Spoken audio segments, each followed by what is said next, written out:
आओ उलमा से पूछ ले। गुज़िश्ता जुमा इनके बयान करे रहियो मैं मसलो अध में रहिजी वियो फ़ी मुफ़्सिदात सलात में ऐं फ़तवा शामी वारे जेको आहे न हिलिया ऐं ज़ख़ीरा जे हवाले सां इनखे नक़ल कयो आहे। जिल्द 1 सफ़ो नंबर 570 किताबु सलाह बाबुल इमामा में ही मसलो दर्जा फ़तवा शामी इब्न आबिदीन शामी।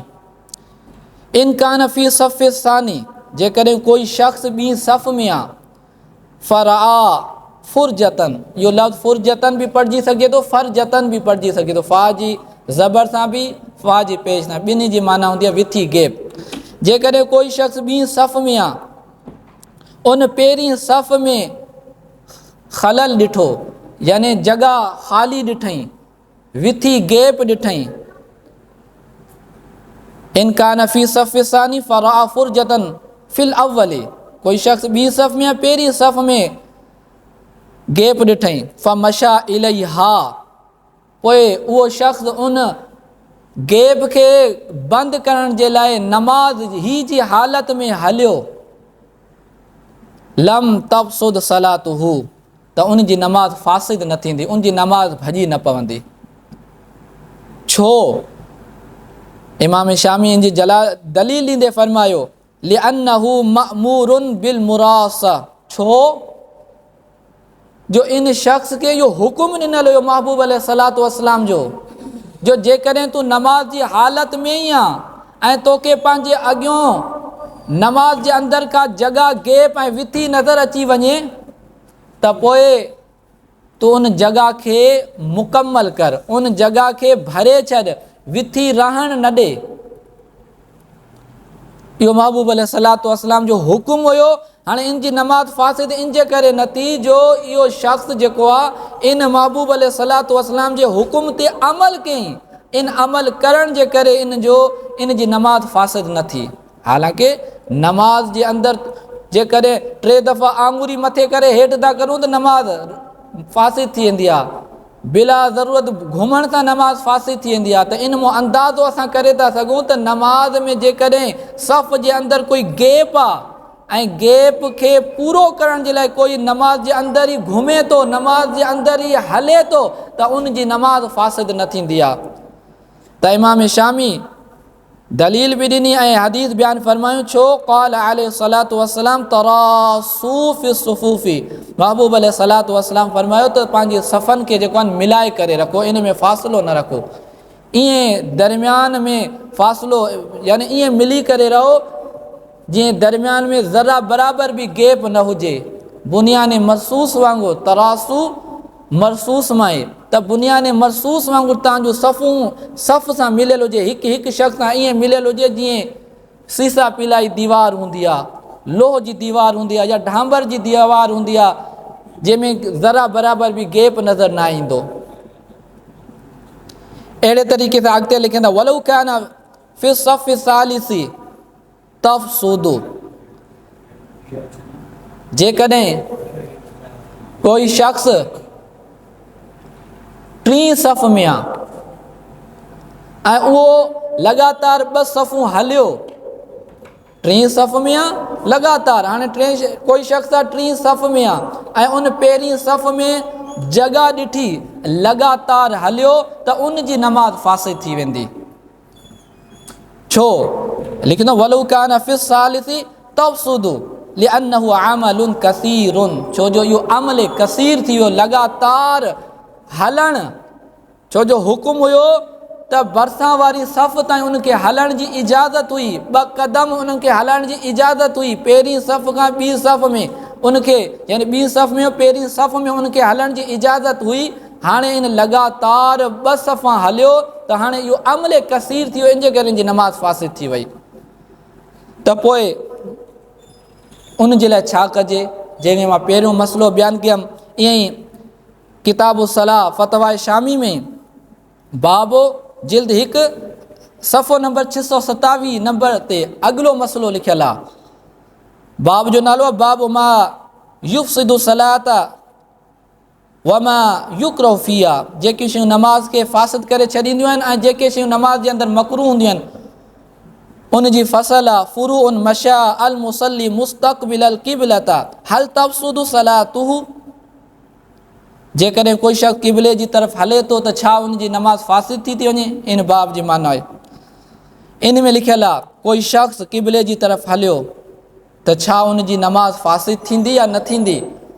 त इन हवाले सां फ़तवा शामी में जिल्द 1 सफ़ा नंबर 627 में आहे इन क़दर सफ़िन सुम्मा वाक़फ़ा, जेकॾहिं कोई शख़्स हलियो, हाणे 3 सफ़ में आहे, कोई शख़्स हलियो हिकु सफ़ जी मिक़दार जे बराबरि, 3 सफ़ में उहो हलियो, 2 सफ़ ताईं आयो, पोइ छा कयईं सुम्मा वाक़फ़ा क़दर रुकनिन, पोइ उहो हिकु रुकन जे अंदाज़े रुकिजी वियो। 3 सफ़ में हुयो, हाणे उन फ़ासिलो सफ़ ॾिठी आहे, पहिरीं सफ़ में जॻह ख़ाली आहे ऐं उनजे अॻियां बि जॻह ख़ाली आहे, त हाणे उहो डायरेक्ट पहिरीं सफ़ खे मुकमल न कंदो, त उहो छा कंदो, हलंदो हिकु सफ़ जी मिक़दार जे बराबरि, यानी 3 सफ़ में आहे त 2 सफ़ में अची करे बीह रहंदो, केतिरो, हिकु रुकन जे अंदाज़े जे बराबरि। हिकु रुकन केतिरो हूंदो आहे, 3 सुभान अल्लाह, यानी सुबहान अल्लाह सुबहान अल्लाह सुबहान अल्लाह, एतिरी मिक़दार रुकिजी वेंदो। त इमाम शामी लिखनि था सुम्मा मशा, पोइ हलियो, व वक़फ़ा, वरी रुकिजी वियो, कज़ालिका व हा कज़ा ला तफ़सुद, जेकॾहिं इन अंदाज़ में उहो हलंदो रहियो त उन जी नमाज़ फ़ासिद न थींदी, उन जी नमाज़ भॼी न पवंदी। अगरचे ही 3 जी ॻाल्हि आहे न, जेकॾहिं कोई आख़िरी सफ़ में बि हुयो ऐं पहिरीं सफ़ में उनखे जॻह नज़र आई ऐं उनजे अॻियां गैप बि आहे, इन अंदाज़ में केतिरो बि हलंदो रहंदो, उन जी नमाज़ फ़ासिद न थींदी। त अॻिते लिखनि था व इन कसूरा, अगरचे इन अंदाज़ में हलंदो रहियो हिक खां वधीक सफ़नि खे मुकमल करण जे लाइ उनजी नमाज़ फ़ासिद न थींदो। मालम यख्तलिफ़ल मकान, मालम यख्तलिफ़ुल मकान, जेसि ताईं जॻह तब्दील न थिए, उन जी जॻह जेकी हुई उन भई सिध में हले, सिध खां हेॾे जॻह न करे। हा, इहो हिकु मसइलो थींदो आहे, असां पहिरीं सफ़ में बीठा आहियूं त जेकॾहिं मुंहिंजे भरिसां जो वुज़ू टुटी पियो या उन सां कोई मसइलो थियो, उहो जॻह ख़ाली करियो, हाणे साइड थियणु उन सफ़ में इहो जाइज़ आहे, पर लॻातार सिधो हलणु इहो जाइज़ न आहे। त जेसि ताईं मकान तब्दील नथो थिए, हले थो उन जी जॻह सिधी आहे, काबे खां हेॾे मुंहुं बि न आहे करिणो, हेॾे मुंहुं बि न आहे करिणो, इहो क़िबलो, इहा जॻह तब्दील करणु, इन अंदाज़ में नमाज़ फ़ासिद थी वेंदी। या मस्जिद खां ॿाहिरि निकिरी वियो या ॿियो कोई अहिड़ो मसइलो थिए जंहिंजे करे उन जी जॻह तब्दील थी वई, त पोइ नमाज़ फ़ासिद थी वेंदी। त इन मां मालूम थियो त जेको मां बयानु करे रहियो आहियां त नमाज़ जे अंदरि सफ़ जो केॾो अहतमाम आहे। महबूब अलैहिस्सलातु वस्सलाम सफ़ जे अंदरि मां गैप खे ख़तमु करण जो तमामु घणो हुकुम ॾिनो आहे, ऐं जेको गैप खे ख़तमु नथो करे न, महबूब अलैहिस्सलातु वस्सलाम उन्हनि जे लाइ वईदूं बि बयानु फ़रमायूं आहिनि। असां लगातार बयानु कंदा था अचूं, हीउ मसइलो यादि रखण जो आहे सफ़ जे लाइ, छो जो जमात मुस्लमाननि ते फ़र्ज़ु आहे ऐं असांखे इन जा मसइला अचण बि फ़र्ज़ु आहे। जेकॾहिं असां नमाज़ जी हालति में आहियूं त अॻियां जॻह आहे, अञा मां नमाज़ शुरू ई न आहे कई, त ॾिसो जेकॾहिं नमाज़ शुरू न आहे कई त ऐं अचण सां मां ॾिसां पहिरीं सफ़ में जॻह ख़ाली आहे न, त मां हलियो वञा। अगरचे माण्हुनि जे अॻियां मूंखे जॻह अॻियां बि गुज़रणो पवे न, पोइ इहो शख़्स गुनाहगार न थींदो, इनखे सवाबु ज़रूरु मिलंदो। गुनाहगार उहे शख़्स थींदा आहिनि इन हालति में जेके सफ़ खे ॾिसी करे बि पोइते बीठी आहे, सफ़ में ॾिठूं जॻह ख़ाली आहे ऐं उनजे बावजूद बि उहो पोइते बीठा, इहे शख़्स गुनाहगार ज़रूरु थींदा अहादीस जे पेश न, त उहे हदीसूं मां बयानु कंदुमि।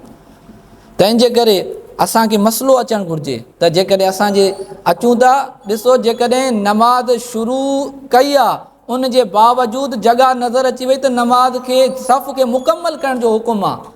पर जेको शख़्स अचे थो उनखे 3 सफ़ा ई छो न आहिनि, 4 सफ़ा ई छो न आहिनि ऐं पहिरीं सफ़ में जॻह ख़ाली आहे, त हुकुम इहो आहे त उन शख़्स खे त पहिरीं सफ़ खे मुकमल करे।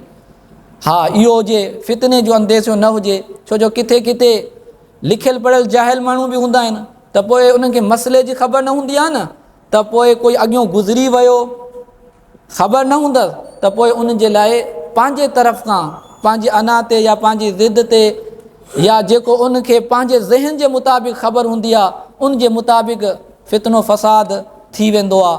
इन जे करे जाते फितने फ़साद जो अंदेशो हुजे, सम्झूं था बाबा हिते अहिड़ा माण्हू आहिनि, अक्सर माण्हू मसइले खां बेख़बर आहिनि, जेकॾहिं मां सही मसइले ते अमल कंदुमि जाहिलनि जी जहालत जो इज़हार थींदो ऐं फितने जो अंदेशो थींदो, झगड़ो झेड़ो थी वेंदो, पोइ माण्हू जेको आहे फितने खां बचण जे लाइ भली पोइते बीहे। छो जो हुकुम महबूब अलैहिस्सलातु वस्सलाम फरमाए फितनो जाते हुजे त फितने खे सुम्हण ॾिनो वञे, फितने खे जगायो न वञे।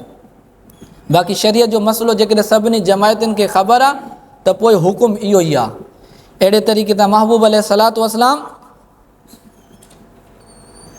जेको सफ़ मां ख़लल खे विथी खे ख़तमु थो करे, उनजो बेशुमार फ़ज़ीलतूं बयानु फ़रमायूं आहिनि, उनजो तमामु घणो अजर सवाब बयानु फ़रमायो आहे। हिकु हदीस हिकु ॿ हदीसूं इन जे हवाले सां कंज़ुल उम्माल शरीफ़ में हदीस पाक आहे 20,634 नंबर हदीस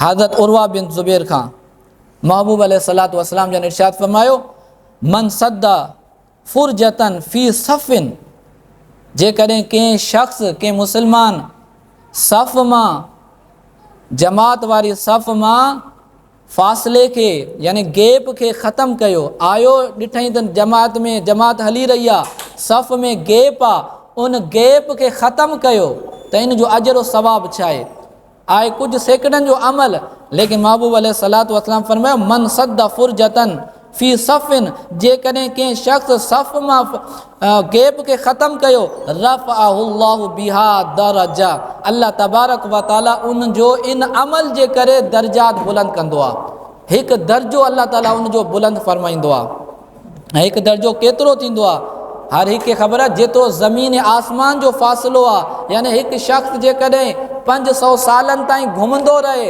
हलंदो रहे, 500 सालनि खां बाद जिते वञी पुॼंदो त इन शख़्स खे ओतिरो उरूज, ओतिरो अजर सवाब, एॾो वॾो दर्जो अल्लाह ताला जी बारगाह में मिलंदो। अल्लाह ताला अता फरमाईंदो त जेको शख़्स हिकु ॾींहुं खां हले 500 सालनि खां बाद जिथे वञी पुॼे एतिरो अजर सवाब। अमल केतिरो आहे?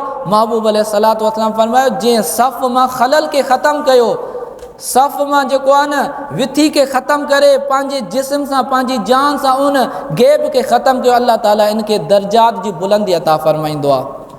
ऐं अहिड़े तरीक़े सां अॻिली हदीस में ही बि महबूब अलैहिस्सलातु वस्सलाम जो फरमान आहे मन सद्दा फुरजतन फ़ी सफ़ी, जंहिं सफ़ मां गैब खे ख़तमु कयो, फ़ासिले खे ख़तमु कयो, विथी खे ख़तमु कयईं, हुफ़िर लहू, अल्लाह तबारक व ताला उनजी बख़्शिश फरमाए छॾींदो आहे। केॾो वॾो अजर सवाब आहे। अमल थोरो आहे लेकिन इन जो अजर सवाब महबूब अलैहिस्सलातु वस्सलाम एॾो बयानु फरमायो जे मुंहिंजे उम्मती खे तरग़ीब थिए, मुंहिंजो उम्मती इन तरफ़ अचे जो इहो आम अमल न आहे, आयो जमात जे लाइ ऐं गैप ॾिठई ऐं उन गैप खे ख़तमु कयईं, विथी खे ख़तमु कयईं, अल्लाह तबारक व ताला इन जी बख़्शिश फरमाए छॾींदो आहे। अल्लाह तबारक व ताला इन्हनि खे दर्जात जी बुलंदी अता फरमाईंदो आहे। सुभान अल्लाह। महबूब अलैहिस्सलातु वस्सलाम बाक़ाइदा ताक़ीद फरमाईंदा हुआ। हदीस पाक में ईंदो आहे महबूब अलैहिस्सलातु वस्सलाम मुसन्नफ़ अब्दुर रज़ाक़ में ही हदीस पाक आहे, किताबु सलात बाबो फ़ज़्ल मन वसल सफ़ व तवस्सु लिमन दख़ल सफ़। हदीस जो नंबर आहे 2474 नंबर हदीस, मुसन्नफ़ अब्दुर रज़ाक़ हदीस जी किताब आहे। हज़रत अता बयान था कनि बलगना अन रसूलुल्लाह सल्लल्लाहु तआला अलैहि वसल्लम कान यक़ूल, बेशक रसूलुल्लाह सल्लल्लाहु तआला अलैहि वसल्लम फरमाईंदा इय्याकुम वल फुरुजा, नमाज जे अंदरि जमात में सफ़न जे दरमियान सफ़न में ख़लल विथी रखण खां बचंदा रहो। महबूब अलैहिस्सलातु वस्सलाम हुकुम फरमायो व इय्याकुम वल फुरुजा, सफ़न में गैप रहण न ॾियो। जीअं महबूब अलैहिस्सलातु वस्सलाम जा फरामीन आहिनि न, इय्याकुम वल किज़्बा, कूड़ खां बचंदा रहो, इय्याकुम वल ख़म्रा, शराब पीअण खां बचंदा रहो। ईअं महबूब अलैहिस्सलातु वस्सलाम बयानु फरमायो इय्याकुम वल फुरुजा, सफ़न जे अंदरि गैप रखण खां, विथी रखण खां, फ़ासिलो रखण खां बचंदा रहो। यानी फ़िस सफ़ी, सफ़न में क़ाल अताउन, हज़रत अता फरमाइनि था वक़द बलगना अन शैतान इज़ा वजद फुरजतन दख़ल फ़ीहा, असां वटि इहा ॻाल्हि बि पहुती आहे, महबूब अलैहिस्सलातु वस्सलाम जो फरमान इहो बि पहुतो आहे त जॾहिं शैतान ईंदो आहे ऐं सफ़ जे दरमियान गैप ॾिसंदो आहे, फ़ासिलो ॾिसंदो आहे, जंहिं जमायती जे दरमियान फ़ासिलो ॾिसंदो आहे त उते भीड़ ईंदो आहे। पोइ शैतान जी जेकी ख़बासत हूंदी आहे पोइ उन ॿिनि फ़ासिले वारनि जे दरमियान इंटर थींदी रहंदी आहे। तंहिंजे करे महबूब अलैहिस्सलातु वस्सलाम असांखे त इहो नज़र न आयो त शैतान अचे थो सफ़ में दाख़िल थो थिए ऐं पंहिंजी ख़बासत ॿिनि मुस्लमाननि जे दरमियान विझे थो, जंहिंखां बाद इख़्तिलाफ़ूं नफ़रतूं थींदियूं थियूं वञनि। लेकिन असांखे महबूब अलैहिस्सलातु वस्सलाम जे फरमान ते यकीन आहे। महबूब अलैहिस्सलातु वस्सलाम ॾिठो ऐं ॾिसी करे असांखे ॿुधायो ऐं इन ते ताक़ीद फरमायूं, ऐं मुंहिंजा उम्मतियो मुंहिंजे इन फरमान खे यादि रखो। सफ़ जी एॾी अहमियत आहे जो सफ़ जे दरमियान विथी के फ़ासिले के गैप खे न रखो, बल्कि इन खां बचंदा रहो। तव्हांजो इहो अमल न हुजे, मुंहिंजो उम्मती मां तोखे हुकुम थो ॾियां त तूं सफ़ में फ़ासिलो न रखजांइ। हर उम्मती खे इहो तूं जेको आहे सफ़ में फ़ासिले रखण खां बचंदो रहिजांइ। इयाकुम वल फुरूजा। इंशाअल्लाह मज़ीद ये हदीस काफ़ी किताबनि में आहे। अल मोजम अल कबीर में भी इहा हदीस आहे, उनखां अलावा जामिउल कबीर में भी इहा हदीस आहे। अल्लाह अज़्ज़ वजल खां दुआ आहे त अल्लाह तबारक व तआला असांखे अमल करण जी तौफ़ीक़ अता फ़रमाए। इंशाअल्लाह मज़ीद इन जे हवाले सां बयानु कंदासीं। जेको कुझु मां बयानु कयुमि दौरान गुफ़्तगू जेकॾहिं बेअदबान अल्फाज़ निकिरी विया हुजनि त अल्लाह ताला माफ़ फ़रमाए, इनखे यादि रखण जी ॿियनि तक पुॼाइण जी तौफ़ीक़ ऐं सआदत अता फ़रमाए। वमा अलैया इल्लल बलागुल मुबीन। आओ उलमा से पूछ ले।